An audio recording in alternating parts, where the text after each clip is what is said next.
Elisa Lam was a 21-year-old Canadian-born Chinese woman who loved traveling and blogging around California. A little over 2 years after Lam had started blogging, she announced that she would be abandoning her blog for another account she had started on Tumblr. On the 26th of January, she arrived in Los Angeles and checked into the Cecil Hotel.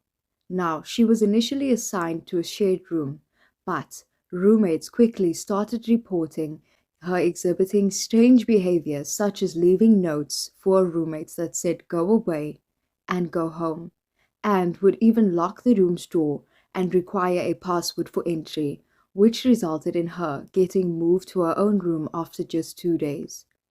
According to her family, who reportedly kept her mental illness private, Lam was diagnosed with bipolar disorder, however, had no history of suicidal ideations or attempts, but had on several occasions stopped taking her bipolar medication and as a result suffered hallucinations that would cause her to hide under a bed for refuge. It was said that she was hospitalized at least once for one of these episodes. Relationship with her parents who lived in British Columbia and had a routine of contacting them daily while traveling. But on January 31st, 2013, the day she was scheduled to check out of the Cecil Hotel, her parents had not heard from her and alerted the Los Angeles Police Department soon after. Hotel staff who saw Lam that day said she was alone and even said she was very lively and excited to get gifts to take back home to her family members. Police executed a search of the hotel to the extent that they legally could due to needing probable cause for more. They ended up searching Lam's room and had dogs go through the building, including the rooftop, but the dogs were unsuccessful in detecting her scent. On February 6th, a week after Lam had been last seen, the LAPD decided that more help was needed, so flyers with her image was posted in the neighborhood and online, which brought the case to the public's attention. She hasn't been heard from for a week, something her family says is unlike the UBC student. 21-year-old Elisa Lam never checked out of her LA hotel, and she was traveling alone. Today, the police called on the public for help. The CBC's Lindsay Duncombe has more from Los Angeles. By the way, the Los Angeles police are handling this. It's clear it's not just a case of missing tourists who wandered away. I spoke to the LAPD, and they were very clear that they do have some sort of evidence that it is possible that Ms. Lam is either hurt or in danger. There certainly are a number of things that do just really seem odd. In fact, they were describing it on the local news as an odd disappearance. So there are many things that will hopefully play out as they try to find her, and hopefully they will. The story of Elisa Lam, she's 21 years old. She was here on vacation by herself. She was staying in a downtown hotel that's also advertised on youth hostel websites. It is getting play here in LA. It was on the headlines of the Supper Hour News. They went live before the news conference, and there is obviously some strategy to this, that officers believe that the more they put that picture out there and the more people talk about it, there is a greater chance of finding Elisa Lam and hopefully returning her to her family and to Canada safely. Lindsay Duncombe, CBC News, Los Angeles. When yet another week had passed with no sign of Lam, the LAPD released a video of the last known sighting of her, taken on one of the Cecil's elevator CCTV cameras.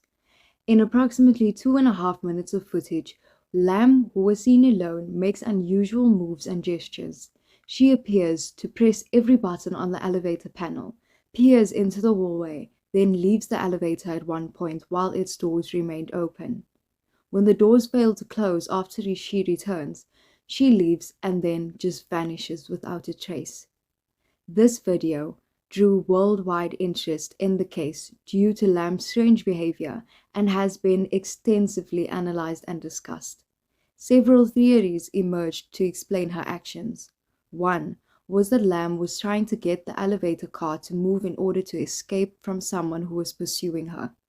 Others suggest that she might be under the influence of ecstasy or some other party drug.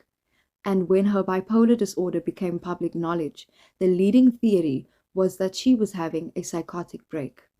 Other viewers argued that the video had been tampered with before being made public. Besides the obscuring of the timestamps, they claimed parts had been slowed down and nearly a minute of the footage had been removed.